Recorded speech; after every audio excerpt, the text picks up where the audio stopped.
Hi everyone, it's good to see you again. It was fun to see some of you today at Miss Jenny's Storytime. That was lots of fun. And we're looking forward to seeing you either Wednesday or Friday when Miss Kathy and Miss Karen and I will do circle time with you. All right, so we're continuing on with The Wonderful Wizard of Oz.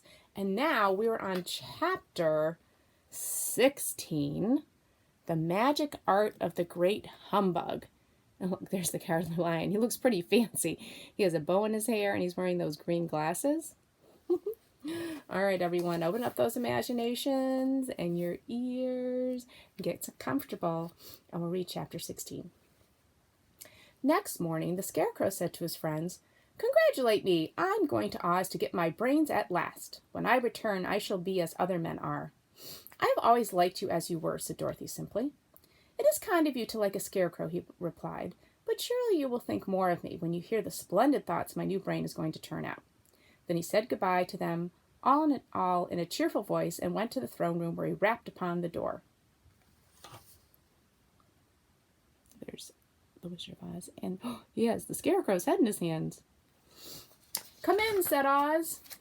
The Scarecrow went in and found the little man sitting down by the window, engaged in deep thought. "I have come for my brains," remarked the Scarecrow a little uneasily. "Oh, yes, sit down in that chair, please," replied Oz. "You must excuse me for taking your head off, but I shall have to do it in order to put your brains in their proper place."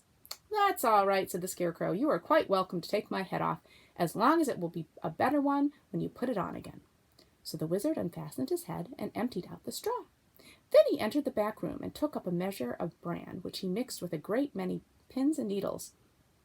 Having shaken them together thoroughly, he filled the top of the Scarecrow's head with the mixture, and stuffed the rest of the space with straw to hold it in place.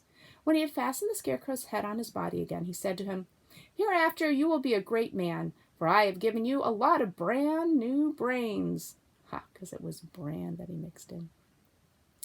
The Scarecrow was both pleased and proud at the fulfillment of his greatest wish, and having thanked Oz warmly, he went back to his friends.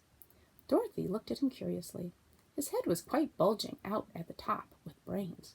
"How do you feel?" she asked. "I feel wise indeed," he answered earnestly. "When I get used to my brains, I shall know everything." "Why are those needles and pins sticking out of your head?" asked the Tin Woodman. "That is proof that he is sharp," remarked the Lion.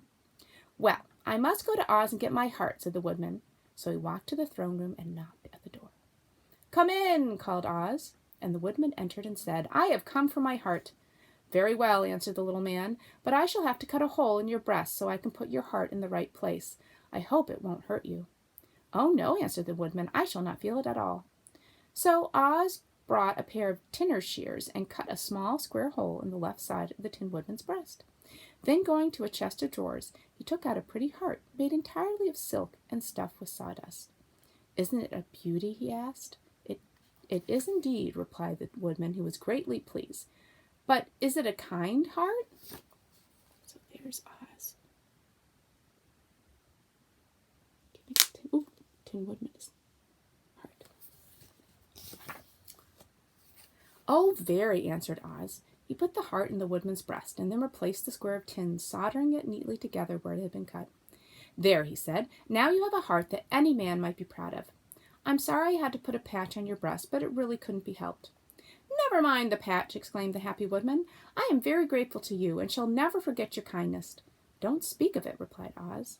Then the Tin Woodman went back to his friends, who wished him every joy on account of his good fortune. The Lion now walked to the throne room and knocked at the door. "Come in," said Oz. "I have come for my courage," announced the Lion, entering the room. "Very well," answered the little man. "I will get it for you." He went to a cupboard and reached up to a high shelf, took down a square green bottle, the contents of which he poured into a green gold dish, beautifully carved. Placing this before the Cowardly Lion, who sniffed at it as if he did not like it, the Wizard said, "Drink." So there is the Cowardly Lion, the Wizard of Oz. And look, do you see?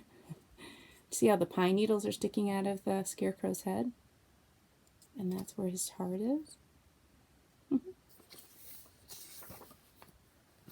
"What is it?" asked the Lion. "Well," answered Oz, "if it were inside of you, it would be courage. You know, of course, that courage is always inside one, so that this really cannot be called courage until you have swallowed it. Therefore, I advise you to drink it as soon as possible." The lion hesitated no longer, but drank till the dish was empty. "How do you feel now?" asked Oz. "Full of courage," replied the lion, who went joyfully back to his friends to tell them of his good fortune. Oz, left to himself, smiled to think of his success in giving the Scarecrow and the Tin Woodman and the lion exactly what they thought they wanted. "How can I help being a humbug," he said, "when all these people make me do things that everybody knows can't be done?" It was easy to make the Scarecrow and the lion and the Woodman happy, because they imagined I could do anything. But it will take more than imagination to carry Dorothy back to Kansas, and I'm sure I don't know how it can be done. That is the end of Chapter 16. All right. Hope you enjoyed that. See you later. Bye.